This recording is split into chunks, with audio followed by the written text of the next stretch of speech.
Welcome to Maximum Resilience with me, Kelly Bazzani, as we go on this epic journey of how to own your power and the steps to take that lead you towards an incredible life of maximum resilience. This educational, powerful, engaging, and inspiring show will change your perception of addiction while we revolutionize the approach that ensures mental health as we address a worldwide epidemic. Let's shift the paradigm, promoting mental and emotional wellness. We do recover. Experience the transformation from addiction to living your best life. Here's the secret: to learn how to master unleashing your full potential every day in every way. Maximum Resilience starts now. Hey, everybody, welcome. It's so great to have all of you tune us in and turn us on. I'm Dr. Pat, but I get to do this show with the most amazing person. You know, every once in a while, you bump into somebody and you think, well, wait a minute. How is it that our life's path could be so similar and yet so different? You know, how is it that we step out into this world and we know one thing, that we are here to do something purposefully and passionately? That's Kelly. Kelly Bazzani is joining me here today. This is about not just personal resilience, but this is her show, Maximum Resilience. I want to introduce all of you to her, whether you know her as this amazing coach, somebody that took a journey that thought, I'm going to be on this life path, so I'm going to work, I'm going to be a critical nurse, I'm going to do this. And you step out and what you find is life hands you some opportunities to learn more about yourself, to grow more with yourself, and then to help others do the same. Today, you're going to hear about recovery and resilience. You're going to hear about rising up and falling down. But in the end, what you're going to hear about in this episode is one thing that's so important, and that's part of Kelly's message, and that's mindset matters. This is about the duality of the addicted mind explained. Now, I want to put one caveat out there for all of you. If you're thinking the addictive mind only means drugs and alcohol, no. I buried my sister 450 pounds on a hospital floor.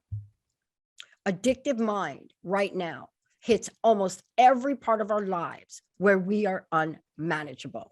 Kelly, great to have you. Great. We're ready to kick this off, right? Yes, absolutely. Thank you, Dr. Pat. What an honor and a privilege. I'm so happy to be here with you today. And you're absolutely right. First time I met you, I remember saying, you know, my soul and your soul are very old friends.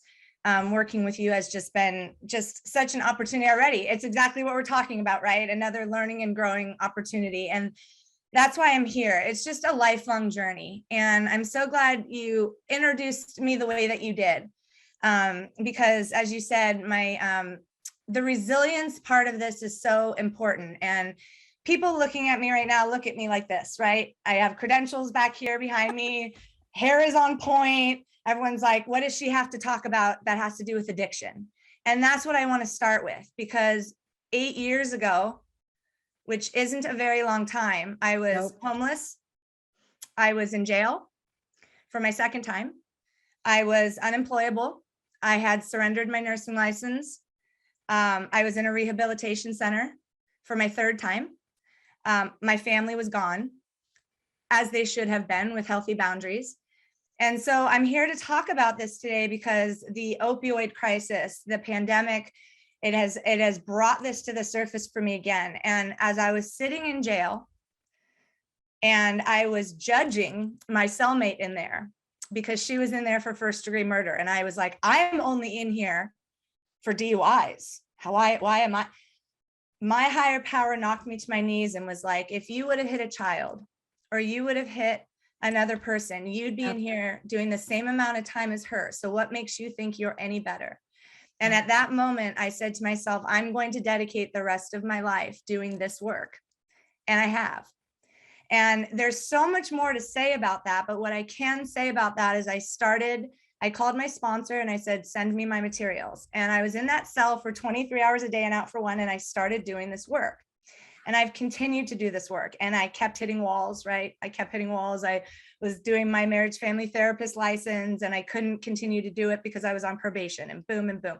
And so we're going to talk about maximum resilience today, and we're going to talk about it in our shows, and we're going to talk about it. And, you know, I love that we're going to talk about mindset today, because it starts with mindset.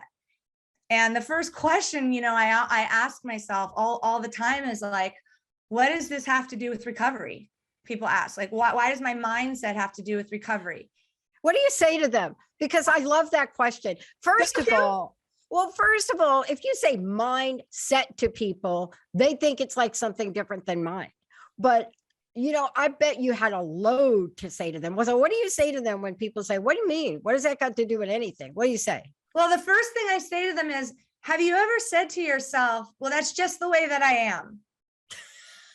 This weekend. This morning. Right? This morning. I mean, rent is due on my recovery every day, right? I have to make that conscious decision every day. I'm getting ready this morning. I'm like, I have the Dr. Pat show today. I have the, you know, and my aunt's like, well, what shirt do you want to wear? This one or this way? And I'm like, just, you know, and she's like, and I'm like, it's just the way I am. You know it. That's just the way that I am. And I caught myself, right? Yeah. Because we tell ourselves that, and that's a fixed mindset. That's just the way I am. It leaves no room for growth. And so I have to catch myself, because we come in with these set of beliefs about ourselves and we make it a reality, and it keeps us stuck and fixed. It's so important that we start to talk about these kind of things and just have a conversation.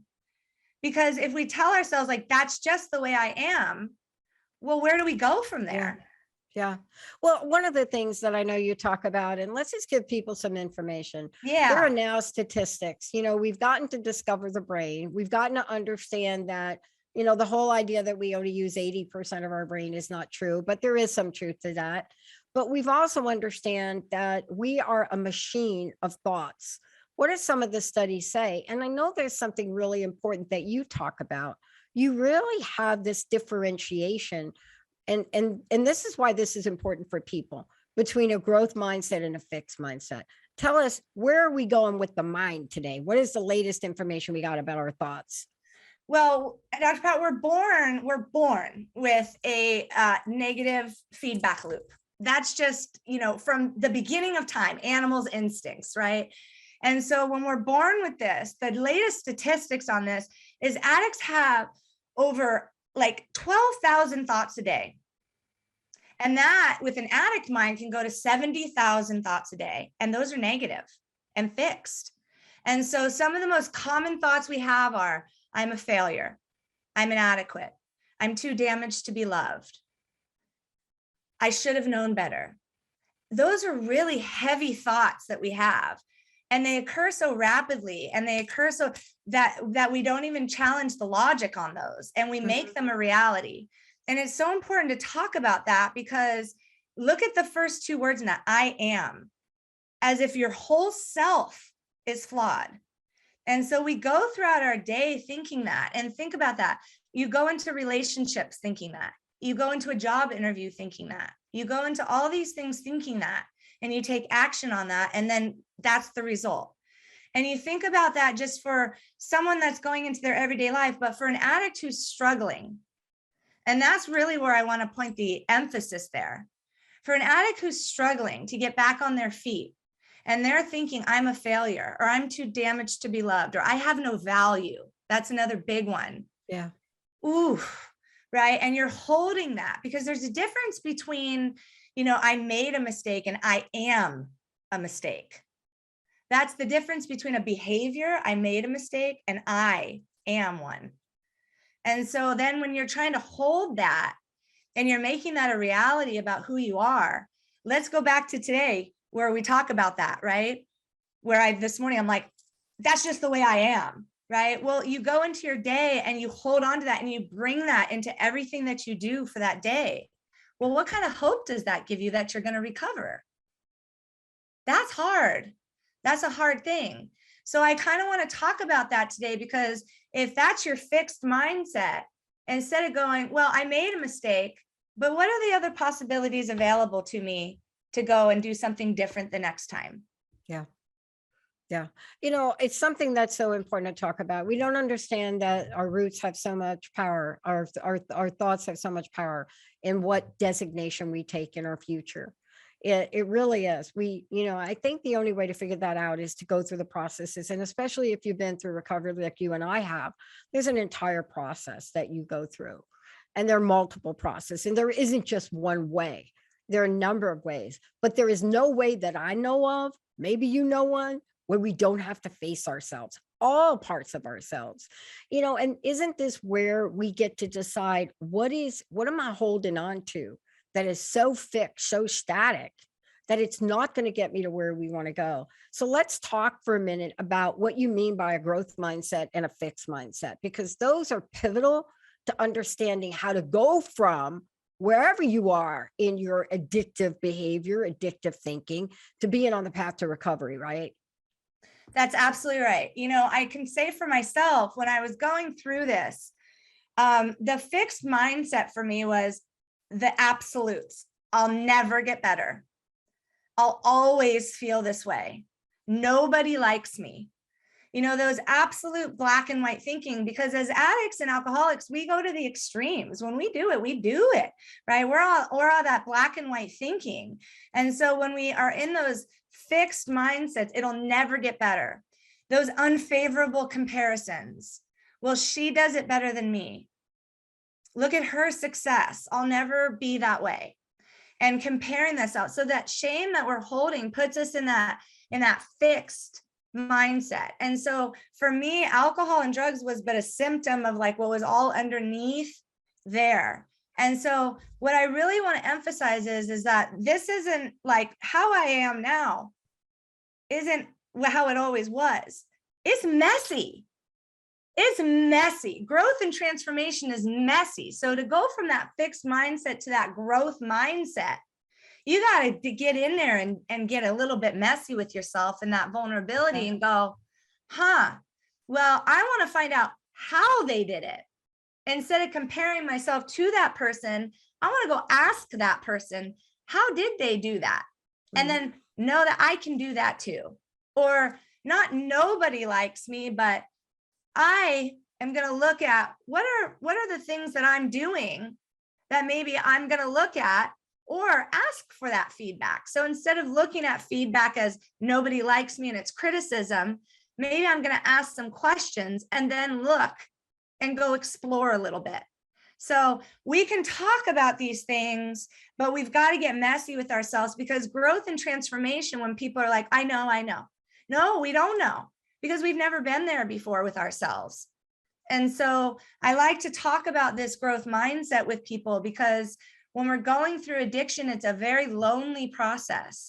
We've got to change a lot of things when we're going with ourselves, because we go from having this one life, from a critical care nurse, that's an identity, to figuring out a whole new process with ourselves that we've never been there before. Yeah. Yeah. I mean, isn't it also true that, a fixed mindset really cuts off any expanded energy? I mean, there are some very clear disadvantages of a fixed mindset. Now, there are some people and there are some situations where a fixed mindset has got to be the rule. And, and let me talk about what that is. Yes. I think each of us have our own, let's just call it fixed mindset about something that's not negotiable. And, but those are, let's just talk it like my mom used to say, those are few and far between. But generally speaking, fixed mindsets, they put us in such a giant pothole because we miss so much. So what have you discovered about like these fixed mindsets and what their disadvantages are? Well, it doesn't leave any room for growth. I remember when I was in that fixed mindset, your attention goes where your energy flows. And so when you're in that fixed mindset and those negative beliefs that you're having, it's like an energy meter, right? So your energy, when your energy meter is fixed on like, I am this way, right? You're expending so much energy thinking I'll never change. It'll always be this way. Nobody, your energy meter, I want you to think of it like a PG&E meter. It's like zzz, all the way over. You're expending so much energy over here. Whereas if you're like, I think I can change, or I think I want to do it this way, or let me see where I can expend this energy over here with happiness or joy, or, over this way. I want you to think of it like, if you think of it like, I have to change. How do you feel when you're made to have to do something? I don't like it. It makes me feel resentful. It makes me feel kind of angry. Whereas if I'm like, I get to do it, or I want to do it, ooh, that's a fresher new energy for me. That makes me feel like I have a power of choice there. I'm not forced. And so it's a different kind of energy feel for me, but that's a different kind of that fixed mindset, it's just, it doesn't leave you any room. It's like a fix. So I want to talk a little bit about that, because the question I always ask myself, does anybody ever get that feeling in the morning? And this happens to me a lot, where it's like, and then you carry it with you like a suit of armor into everything that you do. And I had this happen to me, like just even a couple of weeks ago. I'm wearing a white shirt and I'm trying to leave the house, and I'm in a hurry, and I spill coffee on me, and I get angry, right? And instead of separating that feeling from who I am, Kelly as a person, I carry that anger with me, right? And then I'm like, and so then I'm waiting in line for something at the grocery store, and then I'm angry, right? And then I'm waiting for a client to come onto a Zoom, and then they're 2 minutes late, and then I'm angry. And then I'm trying to cook dinner and I burn something, and then I'm angry because the chicken doesn't turn out. So I carry that with me all day, and I'm in that fixed sense. So why though, right? Instead of being like, I'm grateful that I have a car to drive to go there. I'm grateful that I can get groceries. I'm grateful. So when I was in my addiction, I had that same fixed mindset. I'm going through a back surgery, and I'm like a Johnny one note, right? Every time someone calls, my back hurts. My back hurts. My back hurts. My back hurts. I had nothing else to talk about, instead of like, what can I do to help me with that? Right? What are the other possibilities available to me? So then I go into my beliefs. I need another back surgery. Nobody's going to want to do this for me. Right. And then the behaviors happen. So then I get guarded, and then I get untrusting, and then I think I'm going to be in my addiction. And then, so instead of focusing on what I'm doing in the present moment, I'm way out in the future of where I want to be, and back in the past of getting depressed about where I am, instead of focused on what's right in front of me and what I need to be doing. Yeah. So the fixed mindset has so many energy sucks about it that creates a reality that's not really the reality. Yeah. You know what I love about this? And for those of you just tuning in, I want to make sure you have information about Kelly. We're going to do a lot of shows together. We're going to talk about a lot of things. Go to myresiliencecoach.com, myresiliencecoach.com. You're going to find about Kelly. You're going to find out about what she's up to, what she believes in. Take a look at the testimonials, all of the above. Because we're talking about going beyond a commitment. We're talking about a passion and a purpose to help others. That's really what this show's about and why she's doing it. And, one of the things I love about this conversation is when we talk about something like mindset, unlike some other things, right? We can change it if we want to. We can change it. There's one thing I learned from one of my first mentors. And she said, Pat, there's only one thing you have in life that's free. And I'm thinking, okay, like what? Right. She says, you have the freedom to choose. That's actually the only thing you have in life, that at a conscious mind level, that's all you have. You can choose. You can choose everything you do, everything you think, everything you feel, how long you feel them, what you do about it. And she went on to say that mindset was one of the major focuses for her. She didn't call it mindset, but talk about this, because what if everybody today understood that they had incredible power? I mean, superpower to change a mindset. And then what happens when we flip it and we look at a growth mindset and how it gets us from where we are today to be able to do what we desire to do, right? I think you nailed it, right? I mean, that's the whole point of what we're talking about, right? If you look at addiction, how powerless do you feel over your addiction, and how unmanageable does your life get? I know for me, I was sitting on the lawn of my rehabilitation center with my sponsor. And I'm like, how are you going to fix this for me? And she's like, I'm not, but I'm going to sit here with you and we can fix it together. And I felt so powerless over my addiction. And she had said the same thing to me, Dr. Pat, as your sponsor said to you. She's like, what power of choice do you have? Because we're powerless over people, places, and things. And I get that from clients all the time. This person did this to me, and how do I change this? And I said, if you're waiting on something or someone to shift or change, you're going to be waiting a very long time. So it's up to you to do the shifting or changing. So don't give your power away to people. Step into it and let's make some changes, because that's where your power lies. Yeah. At any given time, you can change your mind, and you have the right to change your mind. Yeah. I give them a personal bill of rights and they're like, I can do all these things. It's like 30 things. I just give it to them right away. So the power of the growth mindset is like, you have your own unique lens that you can see things through, and you get to choose whether it's based on assumptions, because you don't have all the information. So it can be on assumptions, or you can base it on a fact. And that's why my first assignment, I always give her the I ams. The word I am is the most powerful word in your vocabulary, because what follows that creates your reality. So if you're like, well, I am brave, I am resilient, I am boom, I am boom, I am boom. And then you take action on that, and then you can see some results. And at first people are like, well, I don't believe it. I'm like, it's okay. You don't need to at first. I didn't. I used to sit in front of that mirror and I would giggle, and then I couldn't look at myself in the mirror, and then I kind of walk away, right? It took me a couple months. Yeah, it did. But look at how long we were telling each other negative things in the mirror first. And so that's a question I kind of want to ask too. Like, when is the last time you've looked at yourself in the mirror and said something positive to yourself? Yeah, I think that's for everybody here at the audience to really think about this. Yeah. It's a huge question. And, I mean, let's kick it up a little bit. What I love is, some of these layers with mindset go deep. Some of them are conscious and subconscious. We know that, but you have to start with what you're aware of. Yeah. And you have to be able to. It was really interesting. I caught myself this morning with Linda, and I realized I'm very mindful and respectful of my best friend. But because we are best friend, we see the most ugliest parts of each other. Yes. And she sees it when I'm beyond the stress point. Yes. And I wish I could change it. But here's the difference. You catch it and you say, honestly, I'm sorry.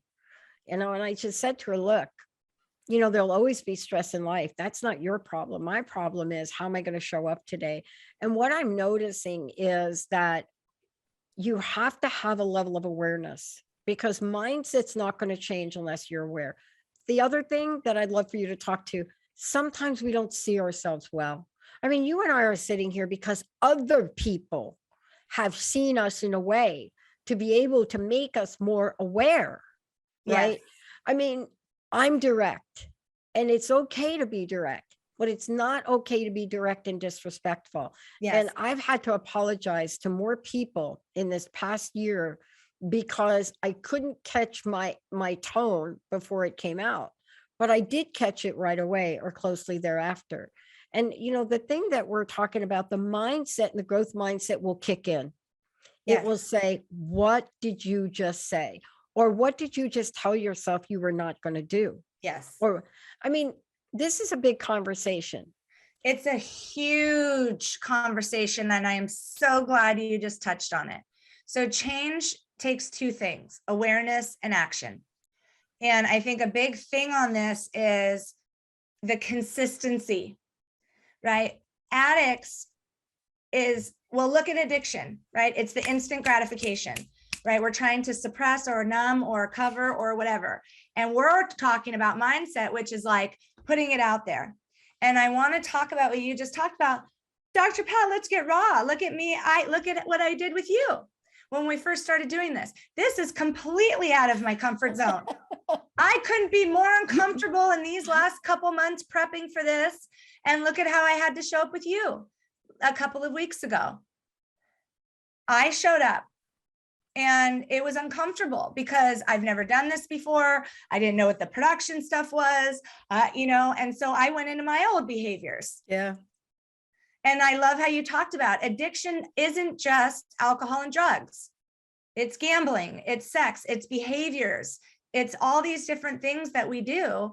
And so when I got scared or I got in fear, what do? I reach back in the past and I pick up my old stuff I used to survive, not to thrive, to survive. And how did I show up with you? I'm like, yep, yeah. And I'm like, Kelly, what's going on? Right. And so then I got to show up with you and go, hey, I want to take accountability. That's not how I want to show up with you. Right? And you know what's so interesting about it is because you and I have taken parallel paths.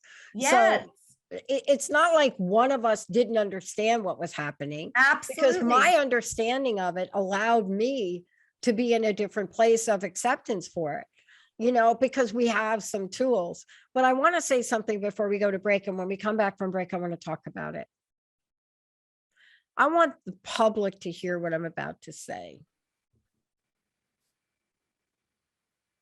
There has never been a greater recording of addictive or addictive habits than in the world we live in today. And there's never been a greater gap between what many of us have learned in some of these programs we're referencing that are not available to the general population because, one, they don't know about it, but even in the overeating arena, because we haven't learned how to normalize the conversation. Yes. And here's what I want to say, and Kelly's going to talk about this when we come back from break. You're talking about two people that have worked really hard to get here. Yeah. But if you'd have met us on day one, when somebody hands us a big fat book and then tells us, in my case, to memorize 12 things called the promises, and to sit down and shut up in a room full of people, I mean, literally that, and you just want to scream, what is the mindset that keeps you there, though? See, this is what we want to talk about. Here's the thing I want to leave you with that Kelly's going to talk about when we come back. And this is what my mentor said to us, Pat. She said, look, this is going to be you. You are not going to change until the pain of staying the same is 10 times greater, not just one time, than the pain of change. When we come back, we're going to talk with Kelly about where do we go? You could either take the short version, you could take the long version. You could go quickly or you could go slowly, but you must have a way to do it. And what I want to say with all of you, you're starting on day one. When we kind of come back, we're both going to talk about what we feel is the paradox of this. But what do you have to have in order for you to have what you really want to have? Let's take a short break. We'll be right back with Kelly. We'll make sure you have lots of information. Stay tuned, everybody. We'll be right back.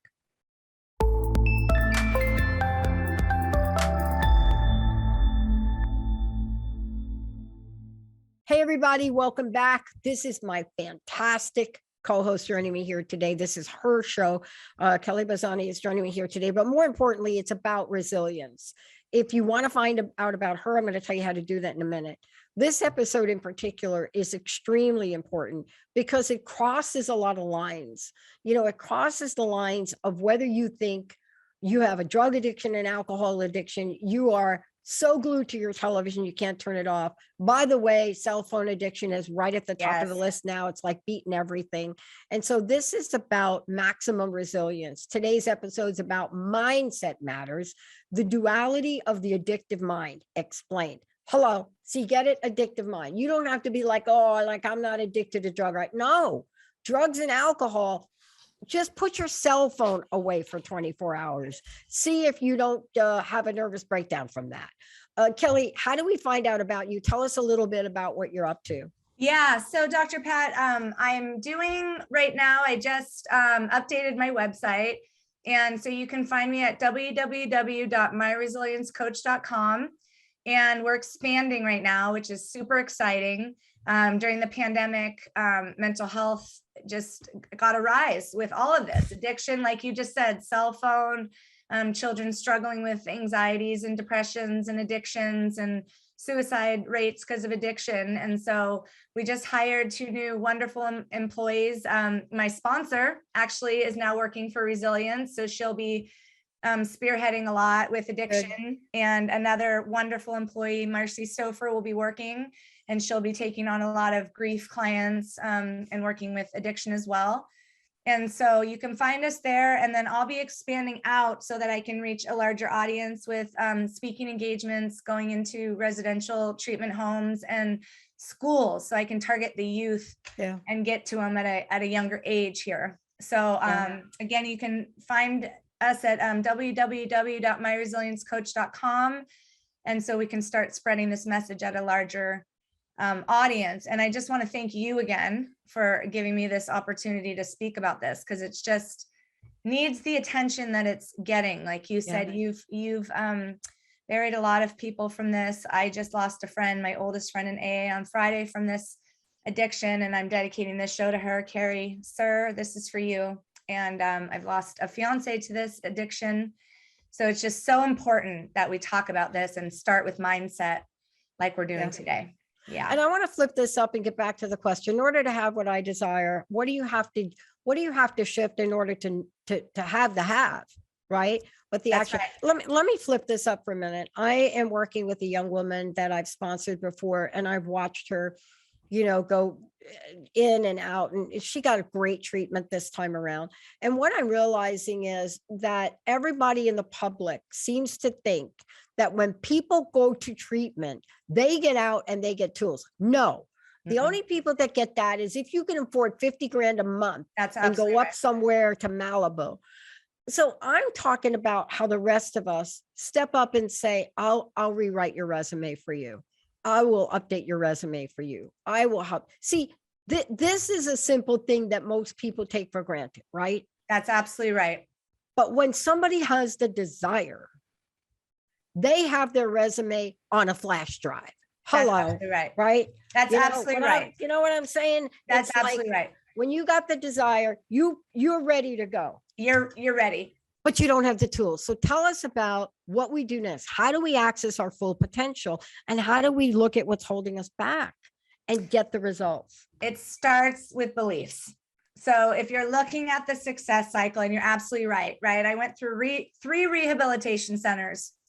The first 2, $17,000 rehabilitation centers, right? The third one, that was my last one, was funded by a mental health. Free. It was free. But I stayed clean and sober because it was my choice and my desire, because I wanted to do it based on my beliefs. And so I'm so glad you brought that up. So it starts with the beliefs. If you're looking at a success cycle, Dr. Pat, people do it backwards, right? They start with, I want a job, I want a car, I want this, I want this, I want this. And it's like, okay, but you can't have any of that if you don't start with, I want to know how you're thinking. Yeah. What are your beliefs? How are you thinking about yourself? What are your desires? And so to obtain that maximum resilience, let's first start there. What is resilience? It's the ability to bounce back, because you can have the desire, but life's going to continue to happen. And I think as in addiction, like I said, with that instant gratification, it's like, okay, I'm clean now.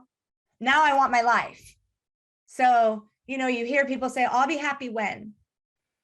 I'll be happy when I have the car, or I'll be happy when I make more money. I'll be happy when. And I'm like, okay, well, let's get sober, because what are you going to do when you're sober, but then somebody passes away, or you don't get the job, or you have that craving, or whatever. So how are you going to sustain that? That's what I want to talk about. How are you going to sustain that resilience? Yeah. What are the tools that you need? Let me ask you a question about yourself. Yes. Let me ask you a question, because this is one of the great paradoxes that I had to deal with many, many, many years ago, but it was right up in my face, and I made a choice. And the paradox is, and I'm just going to say in general, within 12-step programs, all of them, I believe, have this. Yeah. And it's paradoxical, and I never understood it. Thank God I had the sponsor I had early on that knew me. And it's paradoxical. It's one day at a time, but you can never have a drink or use again. And I never understood it. Which is it, people? Is it one day at a time? Or are you telling me, no, this is, you can't like go like this many times and then decide you're going to go back to drinking and using. And you see, it's always been confusing for me. And I was so grateful up front. Yeah. That the people I work with said, you will never, ever, if you want the life you want, you will never, ever, ever, ever, ever, ever, period. Right? Yeah, true. Said, you'll never do it. And then he said, you'll never be able to drink again one day at a time. That, I love that. That's exactly right. Yeah. That makes sense to me, because what he did is he prioritized it for me. Yes. Right. Because when you give me that one day at a time, that is my exit strategy. Yes. That's mindset. So talk about now, get us down with the mindset thing, because there's a mindset of one day at a time, like, oh, one day, but then tomorrow. No, it's like, if you understand the science of addiction, you will know that somebody that is really watching what they eat, if they buy 3 bags of potato chips, they are not going to eat 5 chips. It's really hard. That's so tell right. us about your experience. That's right. I mean, there's so many theories about this, right? I mean, there are. It cracks me up. There's things that come out all the time, you know, and I have clients that come to me, they're like, what if I just did that, you know, what if I, and I just look, you know, and I'm like, okay, for, you know, the experience, I love the way your sponsor said that. And my sponsor says to me too, you know, you need to prioritize your life around your sobriety, not sobriety around your life. And I love the way she said that too, because it's right. You know, I couldn't sit for 5 minutes without needing to use, or, you know, I couldn't sit, I had to sit on my hands and this and that. So it's like, how do you do that? Because when I would think about it, when I would think about like, I can't have a drink at my wedding.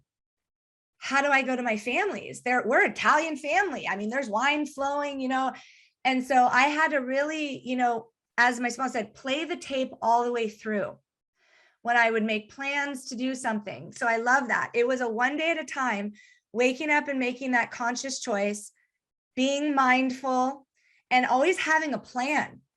You know, so if I knew I was going to my parents' house, if I knew there was going to be alcohol, what was I do? I would go, I would always have a plan. If I was going, then go to I would have a meeting scheduled. I would have my sponsor on auto dial. I would have whatever, you know, I couldn't just be frivolous because this was my life. And you have to we're taught a certain belief system when we're growing up, you know, loving ourselves is selfish or whatever. When you start recovery, you got to be selfish because it's your life. So you've got to, your mindset needs to be a certain way. And the goal, Dr. Pat, isn't to rid yourself of all these beliefs and be like, I'm never going to think these thoughts again, that I feel like a failure. The goal is not to allow them into your conscious memory. Like you said, be mindful when they come in and be like, challenge that reality. Be like, what would a woman that's 100% a failure look like? Am I that woman? No, I woke up this morning, I brushed my teeth. Sometimes the list is really small when you're first starting, like you said, on day one. No, I got out of bed this morning. I brushed my teeth. I fed my animal. I got in the shower. I want to make it to a meeting. I didn't fail today. Challenge that reality. Yeah. Right. Yeah. And you know, here's where we are. The reason that we want to challenge that reality and change our mindset is, you know, there's not enough time in this show to really talk about what happens when the magic happens. And when I looked at the first 3 years and the amazing things in my life that showed up that would have never shown up, just impossible to show up, and showed up because I was able to be present in a way that I was never present before. Yes. You know, and to see things manifest that on paper realistically shouldn't. And yet there's something that has to happen. And this show is about mindset. It's not about emotion. We'll do another show about that. Yep. So we're not leaving emotions out of the conversation. That's right. But it's so much easier to kick the ball if the ball is mindset. Yes. Right. And that's really what we're talking about today is, we're saying, look, there's a conscious and an unconscious truth. That's right. But if we could start at this one place, what might we change, right?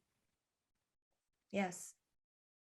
And I'm so glad you said that. I mean, I was sitting with my father yesterday at Father's Day, like you said, and I was looking at him and he said something, I forget what he said, because they just celebrated 50 years. And I'm just looking at them and taking it all in. And he looked over and he goes, something, he goes, wow. And I go, well, you haven't said much. And he goes, well, you haven't stopped talking. And I said, well, would you rather me be on Valium and falling asleep? And he goes, if you were, we wouldn't be here. And it just, like you said, the gifts that have come into my life, I always think about this when we talk about mindset, because it's not easy. So I don't want to talk about this like it's not work. It's not. You've been through this too. It's work. It's working your way, the resilience. That's what the definition is, right? Is bouncing back from things like that. Because when I first got clean and sober, I was holding on. I wasn't showing up in my addiction for people. I did things in my addiction that I would never do clean, but I'm human, like you talked about. I still do things clean and sober that I'm not proud of, like you said with Linda, right? That she knows you on a level, right? That's like me and my aunt. She gets to see me behind the scenes, not like this when I show up, but 2 days before. So I really want to get the message out that I tell my clients, right, this is imperfect progress towards what we're trying to accomplish here. It's not to be done perfectly, but like you said, when the pain gets greater enough and you're ready to change this, it's the gifts and the abundance that you receive on the other side of it. If you just keep doing it one day, you can't lift 1,000 pounds in a day, but you can lift 1 pound 1,000 times. So these small repeated efforts will get you there. Yeah. It's interesting. Somebody asked me the other day, or last week it was, are you worried about COVID? Right? Because just every time you turn around, I got a text message from the place I play ping pong, COVID. There are more COVID cases now than even were reported, but we're not reporting it. But, it's there. It's just everywhere. Right? Fauci got COVID. Yes. Dr. Fauci. I saw that on Google. I sent it to my friend. Like, yes. Okay, wow. dude. I'm like, if Fauci got COVID. But, somebody asked me this question and they said, you've had a couple of people out with COVID. I said, that's right. Like 3 out of 4. Yeah. And I said, so they said, are you worrying about it? I said, well, first of all, no. Second of all, I'm prepared. And they looked at me and they said, what do you mean you're prepared? See, this is the key to recovery. They said, what do you mean you're prepared? I said, well, I already work with a couple of doctors, a naturopath. I work with the nutritionist. I have more supplements sitting on my table of what I should take, when I should take them, how to build my immune system. I'm here sucking on vitamin C water. And then I said, this is a matter of mindset. I said, I got sick a couple of weeks ago and it was not COVID, but it had to be COVID's ugly twin. Yes. And it's that other thing that was floating around. And I said, we've taken a word in our country, in the world, we've taken one word and it's COVID. And we've given it so much power. And I do not want to understate or undermine the people in my family that have died from it. So let me just be clear about that. Absolutely. And I'm also not undermining the fact that any one of us can die from it. But what am I going to hold in my consciousness and my mindset? What's going to happen if I have addicted behavior and I get COVID and I say, okay, that's horrible. Time to really numb myself. See, we have to be ready. And I don't care what version of recovery you're in, gambling, cell phones, hello, cell phones, sex addicts. I don't care who you are. If you are not prepared and ready for life, this journey is going to kick your butt upside down and sideways. Well, that's exactly what I'm talking about with are you living in my home? I think you have a mic in my bedroom. I had that too. And when we're talking about that success cycle, like you're asking me about the potential, the emotional intelligence will give you the potential. Doesn't mean you're going to do anything with it. You're talking about the emotional fitness that puts you in that state of readiness. So if you have those beliefs, right, and then you put it into that action, and then that's what you're talking about. So if you have the emotional intelligence, right, okay, great, you're managing your circumstances, but that's really chaotic, like we were in our addiction. But that emotional fitness that you're talking about puts you in that state of readiness. So you're like, okay, now I have my vitamin C water. I have this, playing the tape all the way through. Boom, right? That's that resilience. Boom, putting yourself there. That's what I'm talking about when we talk about those side of things. So then if something were to happen, you're not sitting there scurrying about. Fear. So we get something like COVID. We get something like addiction. We get something that's like, I'm being asked to change. I'm being asked to do something different. I'm being asked to put out of my comfort zone. Fear. Two definitions for me. I'm not going to swear, but everything and run. Yeah, exactly. Or face everything and rise. Yeah. We have a choice.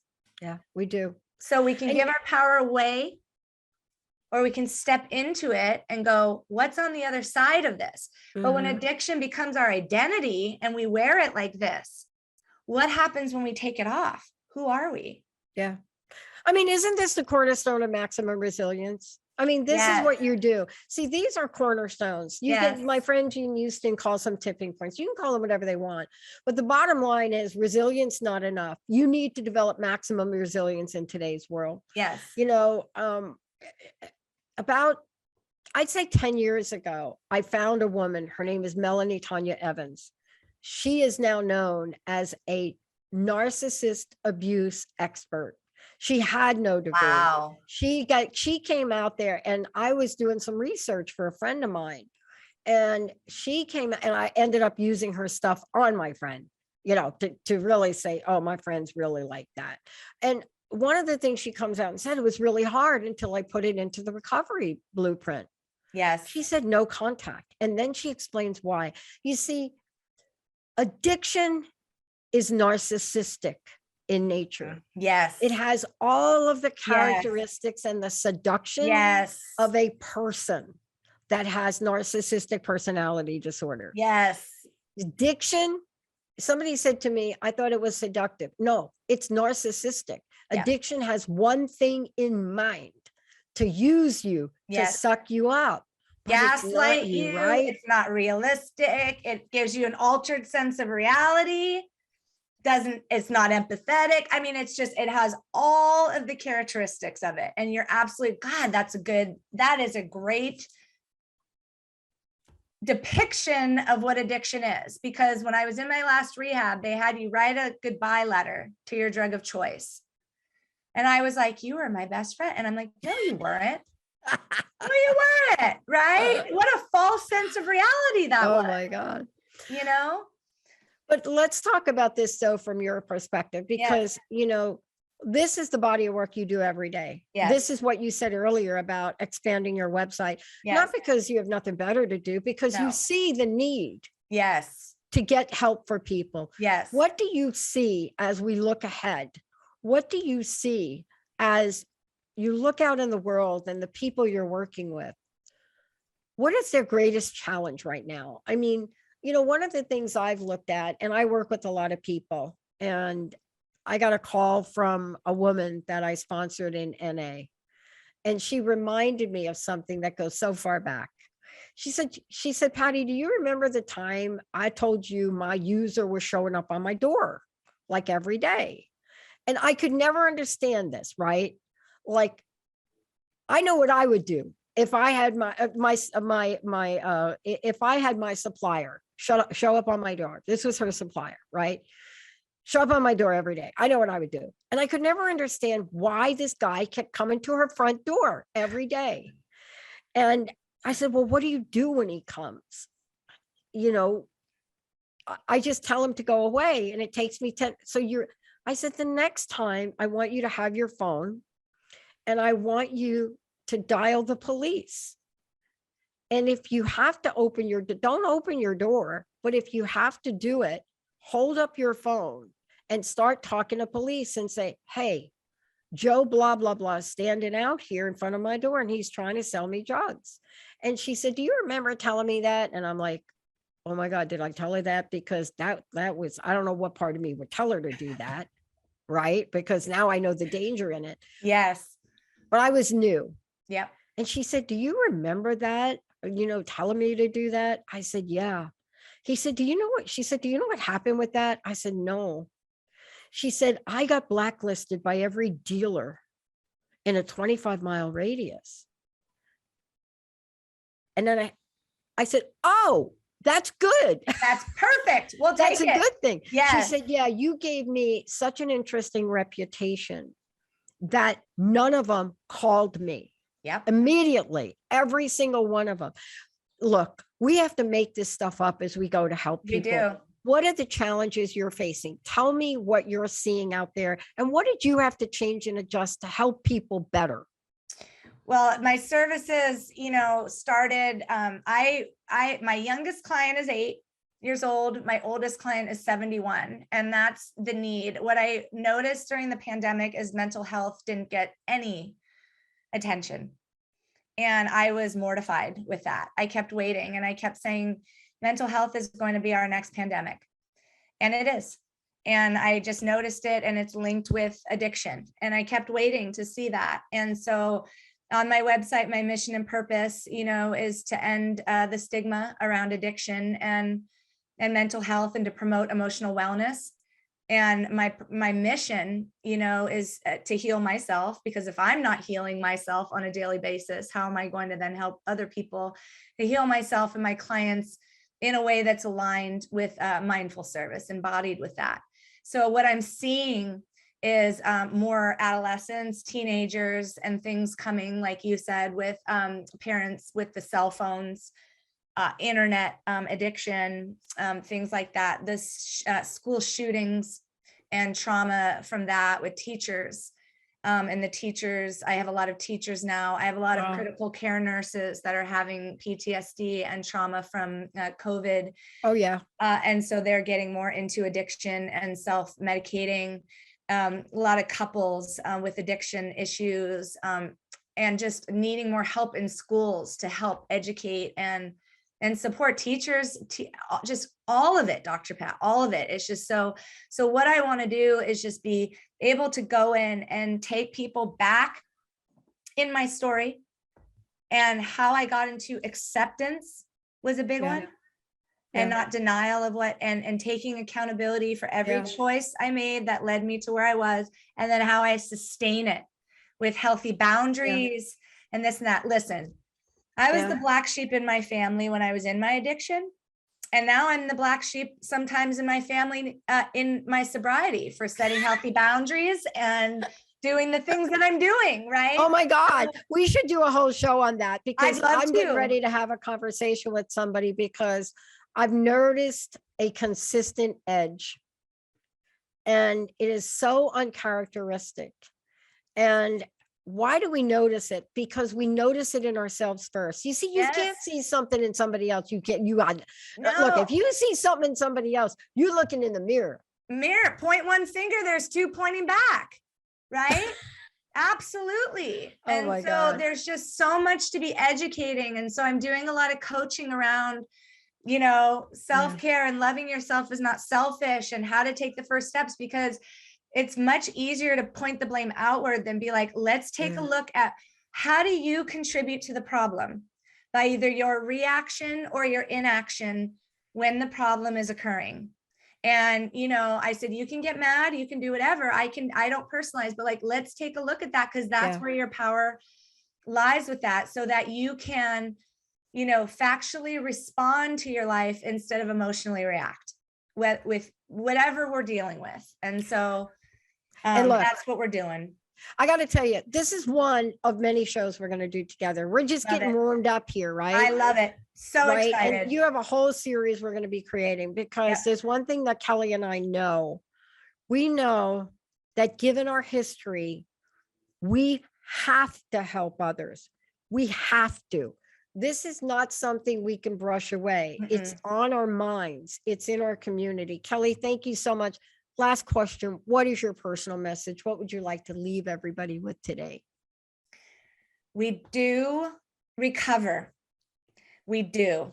And it is possible. And any way that Dr. Pat and I can support you, especially how I can support you, I'm here and our team is here. We're going to be spreading this message. It is my life's work and it's an honor and privilege to do it. And I'm so passionate about it. And to have this opportunity is just mind blowing. So I'm so excited. That's the message I want to leave. I love it. Thank you, Kelly. Thank you so much. It's going to be so great. I want to thank Daniel for doing what he does so best, but I want to talk to all of you for a second. I get asked all the time, why, after 20 years, do I keep doing this? And does it ever get tiring?